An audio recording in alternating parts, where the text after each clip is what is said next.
Romanos capítulo 12, verso 1 e 2. Portanto, rogo-vos, irmãos, pela compaixão de Deus, que apresenteis os vossos corpos como sacrifício vivo, santo e agradável a Deus, que é o vosso culto racional. E não vos conformeis com este mundo, mas transformai-vos pela renovação do vosso entendimento, para que experimenteis, vamos ler juntos?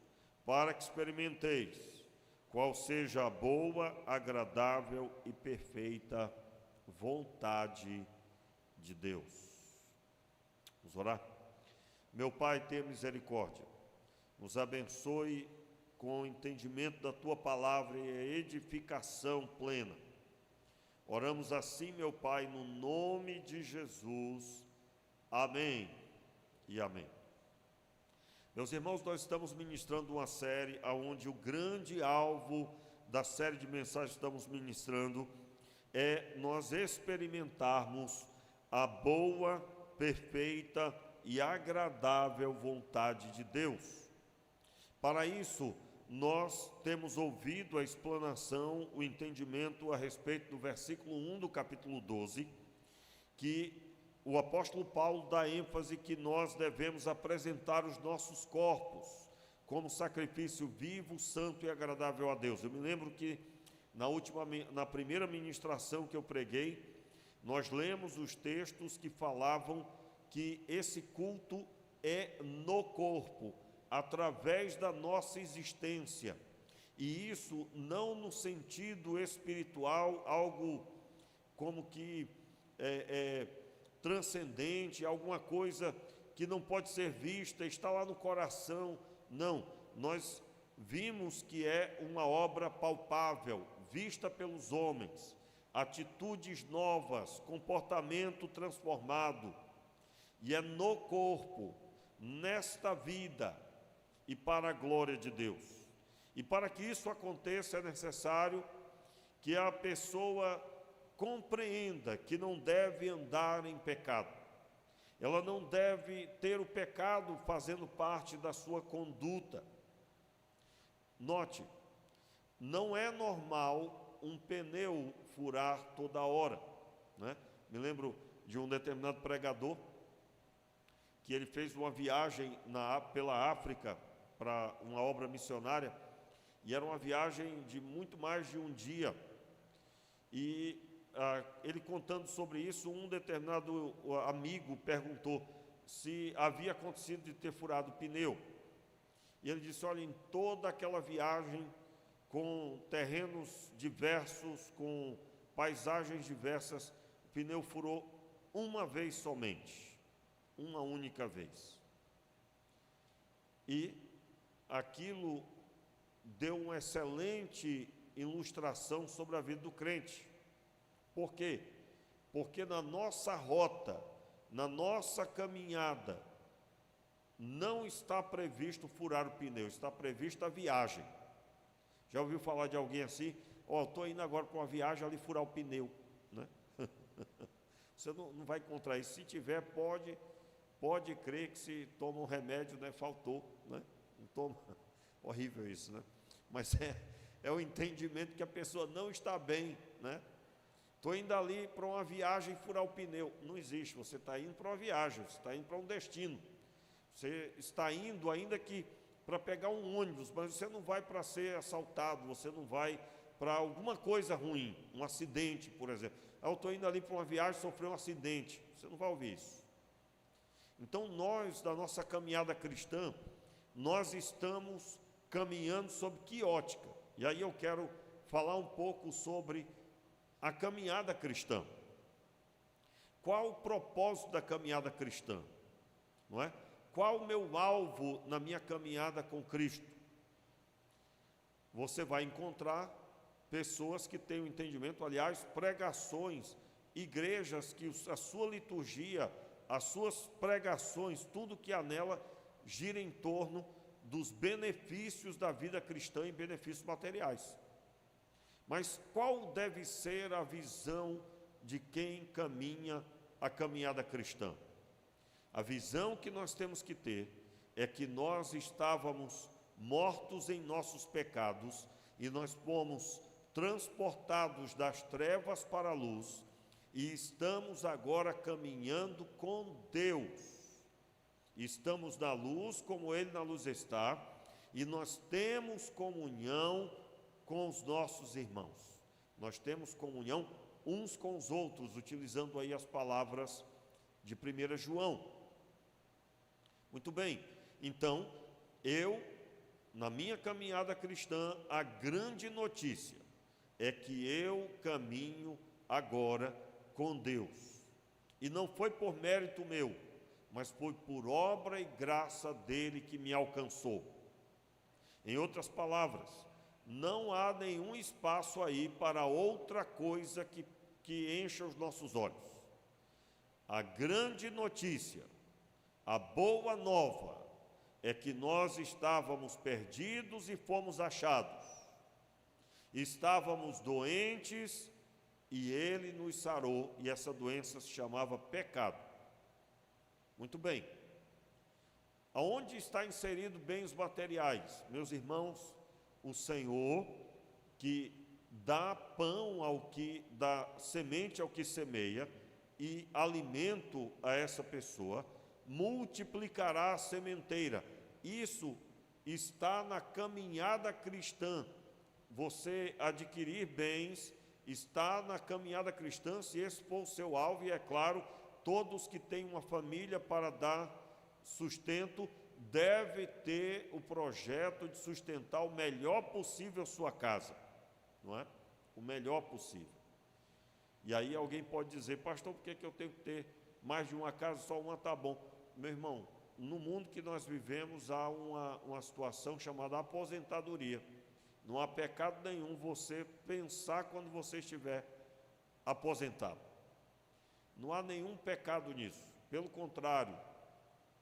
Porém, o grande problema é quando nós declaramos que a vida cristã, eu devo esperar bens materiais como uma obrigatoriedade de Deus. E o grande projeto do Senhor foi nos salvar. E essa salvação é a maior notícia que alguém pode receber. E essa é a ênfase da vida cristã. As outras coisas você deve ter como o que vem de quebra junto no pacote. Deus deseja que você se case, tenha filhos, que você dê conforto à sua casa, que você tenha uma vida maravilhosa, claro que sim. Mas a ênfase da vida cristã não pode ser isso ou então eu não sirvo a Deus. Por isso você vai encontrar pessoas frustradas, porque elas estavam buscando uma bênção tal, e essa bênção tal era tudo que ela queria e somente o que ela queria. Ela não teve, então não há entendimento para continuar com Deus, né? Me recordo de uma pessoa que se converteu aqui há muitos anos, e a pessoa era um empresário e faliu, completamente faliu de não ter onde morar. Se converteu e eu estava discipulando, mas o discipulado, irmãos, era uma tribulação sem limite. Por quê? Porque eu estava aqui tentando ensinar a orar, por exemplo. O que a Bíblia diz sobre oração? E ele interferia perguntando quando que Deus ia devolver a ele tudo que ele perdeu. E eu explicava alguma coisa, voltava para o estudo, de repente ele vinha com outra pergunta, quando que Deus vai me dar paz, eu consegui dormir? E o assunto era sempre os bens que ele tinha. Não aguentou, não permaneceu, e de repente largou a fé. Meus irmãos, a grande notícia, a boa nova é o Evangelho, é que nós fomos achados, que nós agora temos um Pai Celeste. Essa é a grande notícia. Como eu disse, não há nenhum pecado em adquirir, desde que você não ponha a sua vida naquilo que você tem.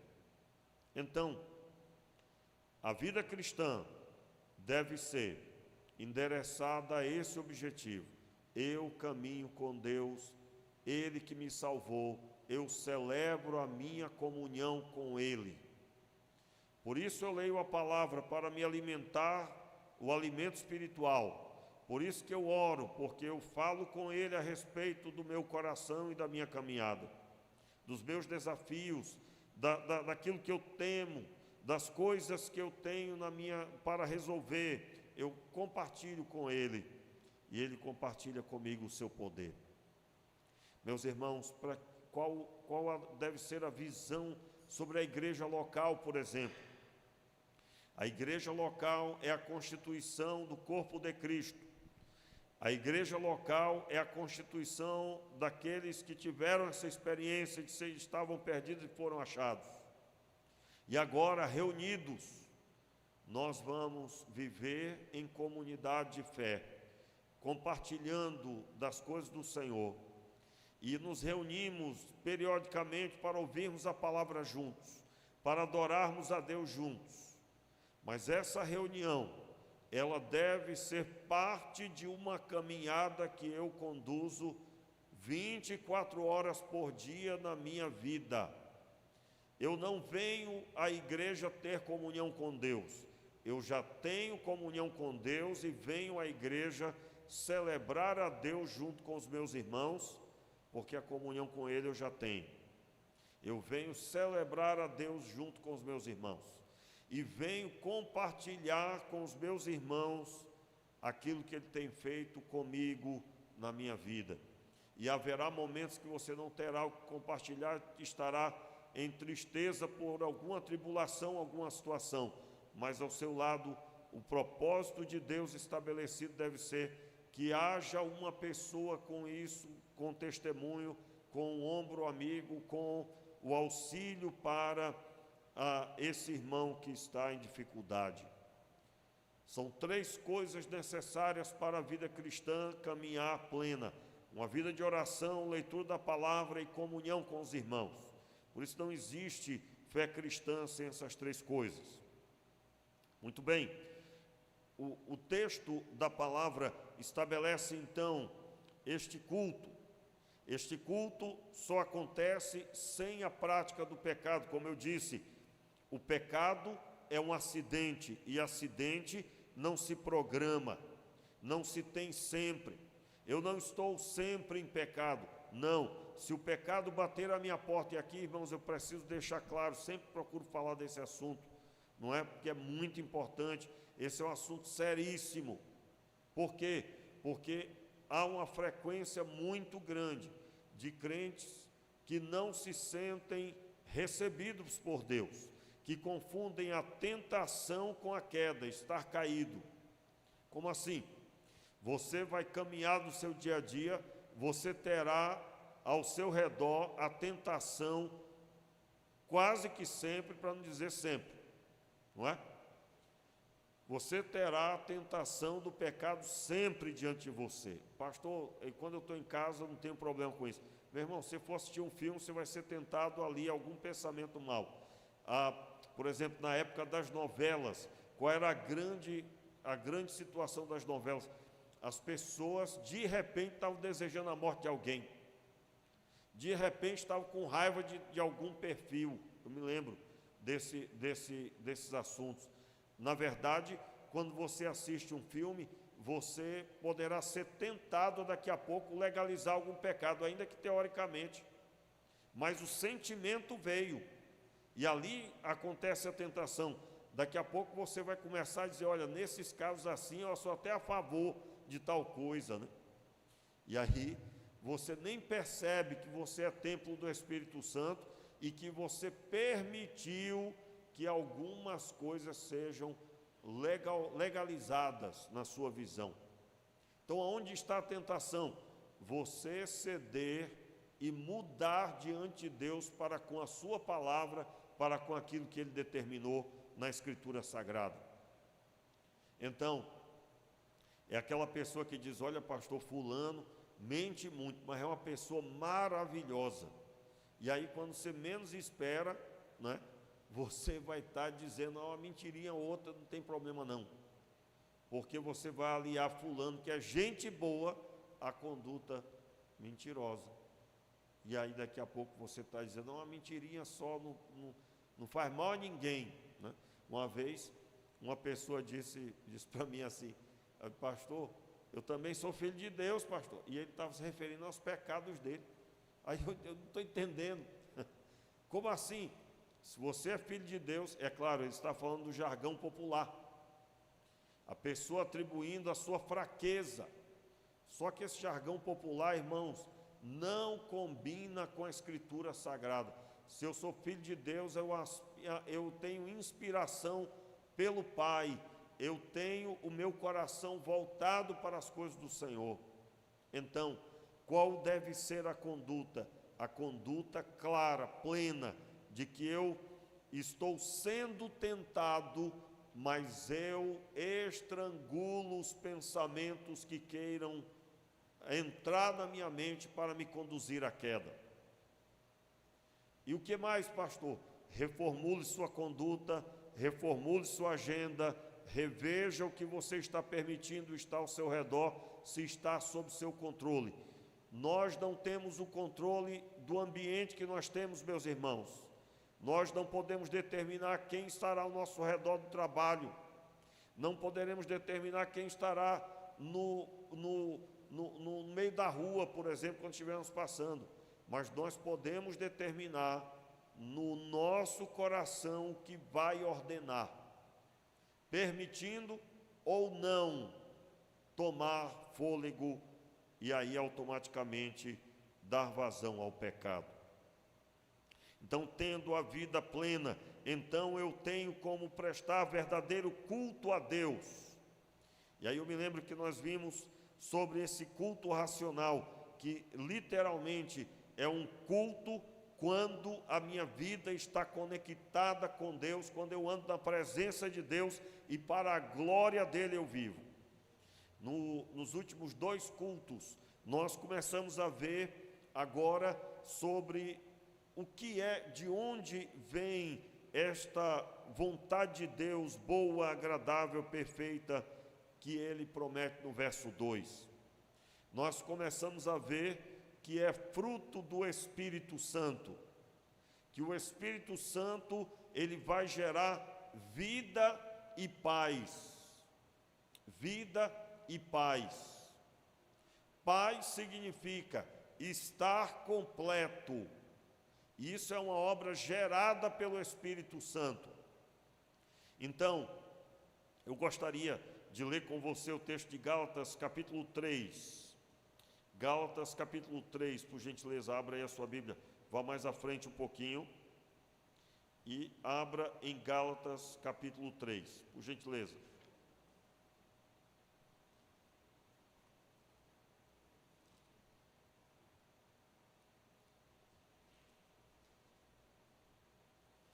Gálatas 3, a partir do versículo 11.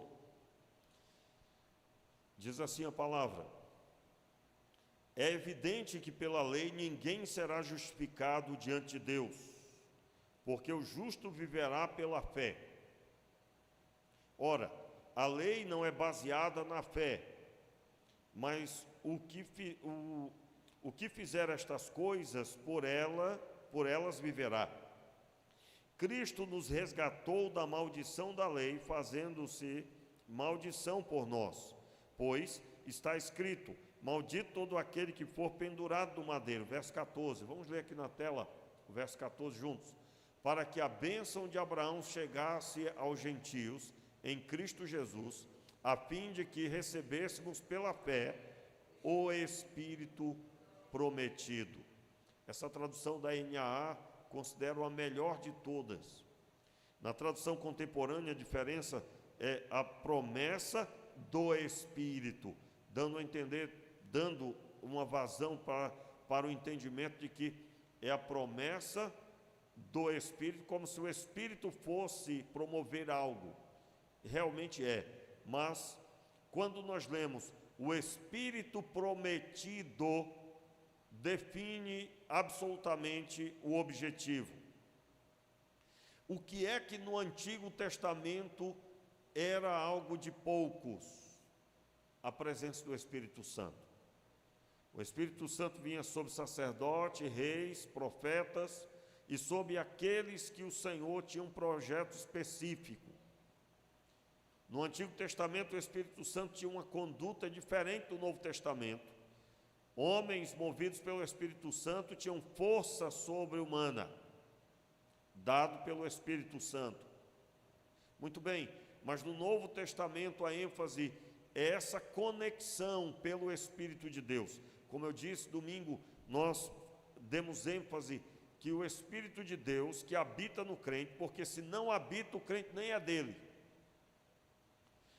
Esse Espírito o Espírito Santo é que vai promover tudo.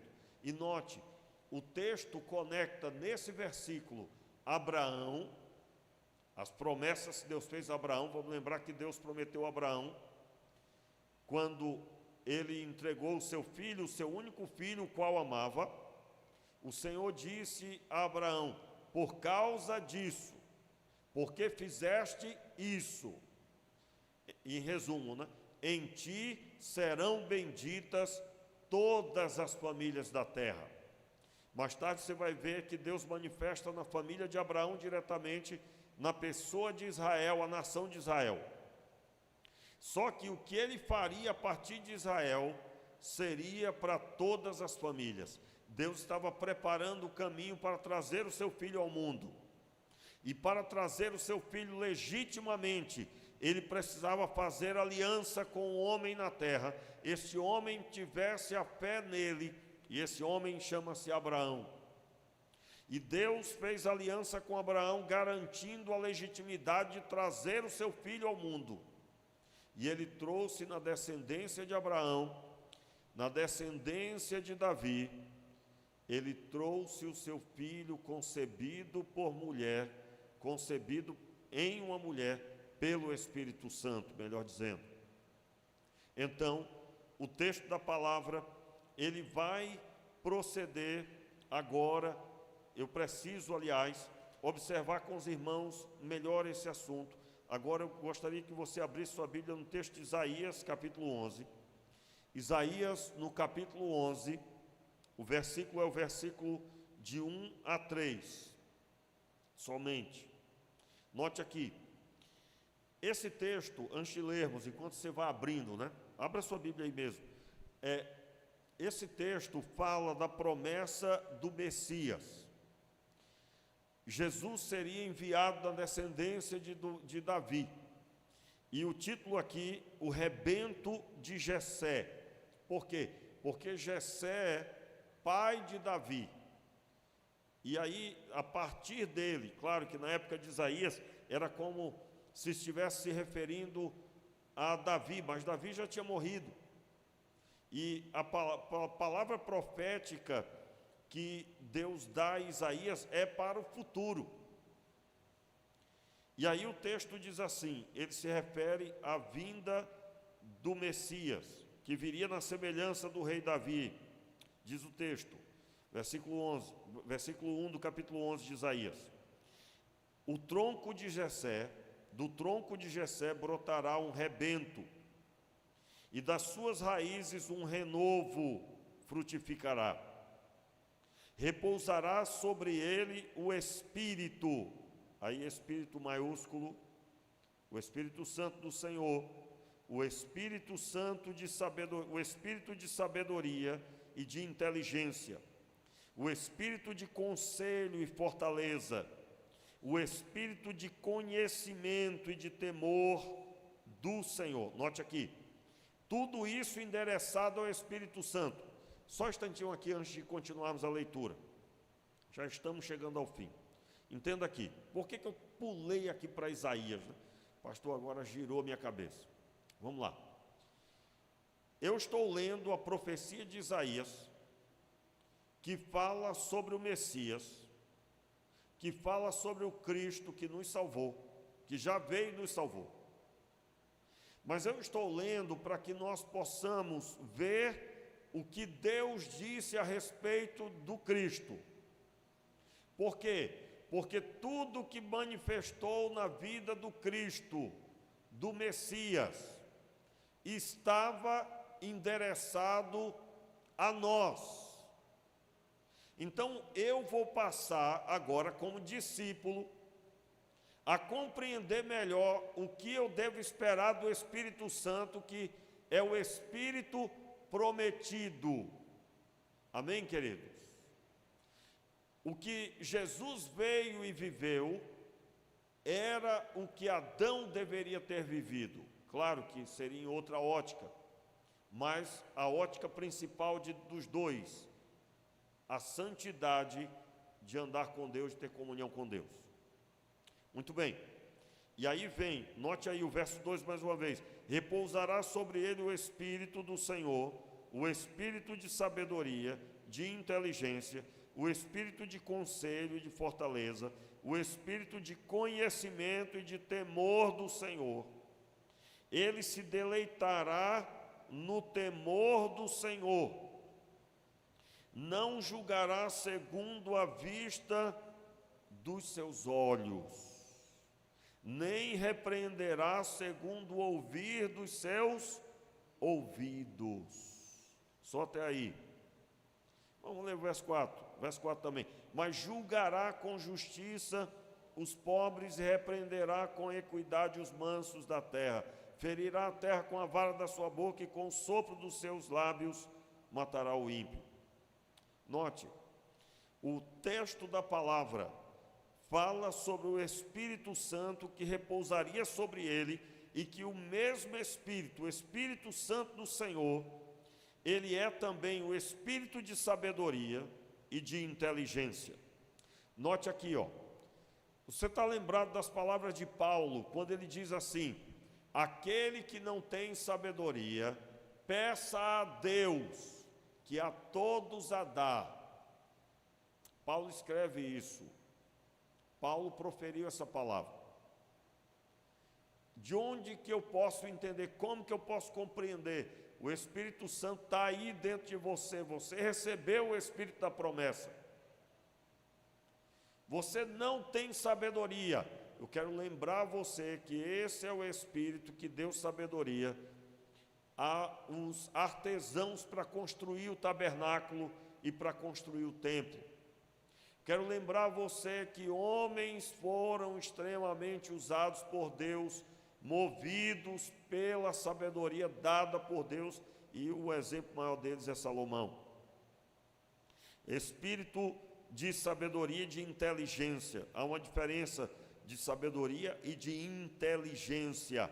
Sabedoria, o saber, a pessoa sabe, mas inteligência, uma capacidade para compreender, discernir e para se posicionar conforme os repentinos acontecimentos e desafios. Inteligência.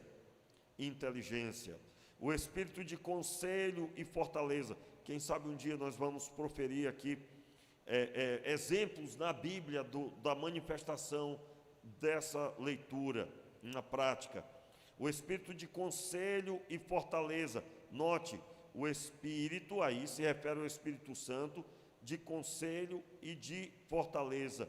O espírito de conhecimento e de temor do Senhor. Aqui está endereçado ao conhecer a Deus e de temer o Senhor, de temor do Senhor. Meus irmãos, o que é o temor do Senhor?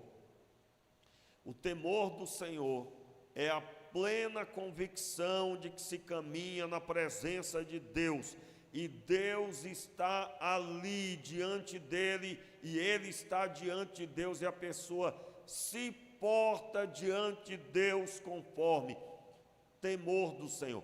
A sua presença é real na minha vida, e eu me porto conforme a sua presença. Temor do Senhor. Se você não sabe o que é isso, aí está a explicação de por que o pecado bate a porta e entra. Falta temor do Senhor. Meus irmãos, nós precisamos quebrantar o nosso coração, buscando o temor do Senhor, que ele esteja latente. Se você hoje está no temor do Senhor, você deve tomar cuidado com a sua vida espiritual, porque você pode amanhã estar frio espiritualmente, Quem hoje está frio, um dia talvez já esteve no temor do Senhor, mas se deixou esfriar e entrou em declínio. Nunca profira que você está absolutamente bem, que não precisa de nada. Se tem uma coisa que nós não podemos deixar de pedir, é misericórdia sobre as nossas vidas. Então, o espírito de conhecimento e de temor do Senhor, e note a conduta do Messias, note aqui, ele se deleitará no temor do Senhor. O que significa deleitar? Irmãos, deleites, lembra a palavra leite, né? Lembra a raiz aí, o som da palavra lembra a palavra leite. É uma palavra endereçada que a pessoa tem prazer de. Ela tem entendimento de que a vida dela gira em torno daquilo. Lembra do bebê que toma o leite materno? A vida dele depende daquele leite. A vida do bebê gira em torno do leite materno. Aliás, por falta de leite materno, você sabe que há inúmeras pessoas que têm problemas de saúde, porque não foram amamentadas. Então, o deleite, aquilo que gira em torno de, a pessoa que se deleita em Deus, ela tem entendimento de que a vida dela, fora, longe de Deus, não é nada. E ela tem prazer em Deus, ela tem alegria em Deus. Agora, só para perceber que nós precisamos muito de Deus, meus irmãos. Como que é que se concebe alguém começar a orar e ter vontade que a oração acabe antes de começar? Já notaram isso? Quantas vezes você já passou por isso? Eu digo a você que eu direto, essa madrugada mesmo foi uma luta, né? Eu firmei de orar de madrugada. Meu irmão, que batalha, que vontade de dormir. Então, aí normalmente isso muda quando? Lá pela meia hora de oração. Lá pela meia hora. Só que muitos não querem chegar nem a 15 minutos. Quanto mais meia hora. 3 horas da manhã. Não é? Há quem diga que 3 horas da manhã as orações são mais ouvidas, que a fila é pouca, tem pouca gente na fila. Eu particularmente acho que é porque o melhor sono é às 3 horas da manhã. Talvez o sono revigorante na maioria das pessoas é 3 horas da manhã. Talvez seja isso, que a pessoa abre mão desse deleite, que é o sono reparador, para ficar diante de Deus, depois de ter tomado um banho gelado, buscando a Deus. E aí o fato de romper com aquilo que seria agradável a si mesmo, seja visto por Deus, se é de todo o coração, como algo precioso. Talvez seja esse o motivo de que há tanto êxito para aqueles que buscam o Senhor pela madrugada. Eu não estou falando pessoalmente, eu estou falando de uma forma geral e me direcionando para o que a Escritura diz. Mas eu estou falando, meus irmãos, que Jesus se deleitava na presença do Senhor. E aí vem o ponto para nós. Se nós somos discípulos e nós não temos deleite na presença do Senhor, não temos prazer na presença do Senhor, nós temos que estar preocupados. Nós precisamos. Por quê? Você lembra quando você tinha a sua mãezinha, talvez já não exista mais, como é o meu caso, e que era tão precioso você estar perto dela? Pois é. Compare agora com Deus. Não há comparação, irmãos. Deus é maravilhoso. Então, se Deus é maravilhoso, por que é que nós não temos com facilidade deleite? Aí vem a resposta. Há tanto de eu, há tanto de projetos pessoais, de uma mente transbordando de tantas coisas que não é pão espiritual, que nós podemos estar simplesmente buscando a Deus de forma religiosa. Meus irmãos, nós precisamos buscar a Deus de forma que a presença do Senhor seja algo agradável, almejado por nós. Ninguém pode servir a Deus cumprindo algo que seja pesado. E eu repito, o Espírito prometido, que é o Espírito Santo, ele quer promover um ambiente agradável na vida do crente. Busque a Deus para que você tenha essa experiência. Pastor, é todo dia que a gente vai ter essa experiência? Como seria maravilhoso se fosse. Mas eu digo que é algo que você tem que ter lembrança dos últimos dias ou das últimas semanas que você teve. Será sempre, toda semana? Eu não posso garantir a ninguém isso. Mas eu posso dizer com certeza que Deus deseja que você tenha experiência com Ele. E que você seja fortalecido mediante essas experiências com o Senhor, que é fruto da sua fé nele. Então, qual é a mensagem? A mensagem é que para experimentar a vontade de Deus, que é boa, que é perfeita, que é agradável, eu preciso visualizar que o Espírito Santo não está em mim por acaso. O Espírito de Deus não está em mim para simplesmente eu dizer que Ele está.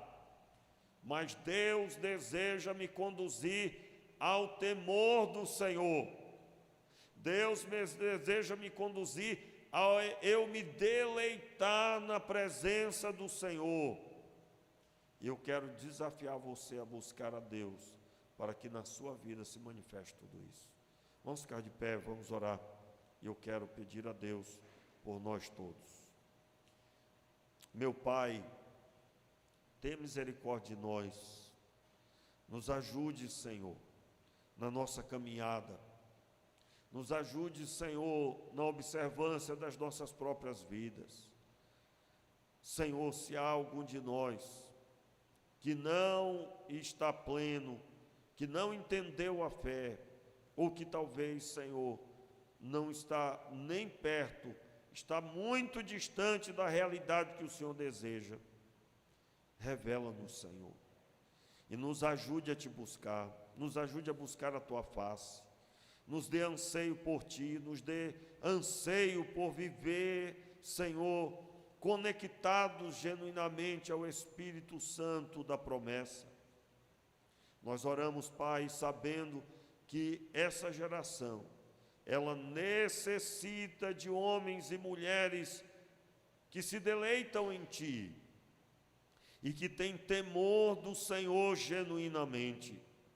Nós oramos, Pai, entregando nas Tuas mãos as nossas vidas e também as nossas famílias, e a vida desta igreja seja abençoada agora cada família. Pai, eu oro agora pedindo por cada um dos membros dessa igreja, e eu te peço, Pai, o Teu Espírito Santo sobre suas vidas, trazendo novidade de vida, meu Pai, trazendo experiências contigo, anseio pela Tua presença, prazer em andar em santidade, prazer em ter comunhão contigo, meu Pai, e caminhando dia após dia na Tua presença e para a glória do Teu nome, e também, Pai, para a alegria da Tua igreja, em contemplar essa realidade espiritual latente na vida dos seus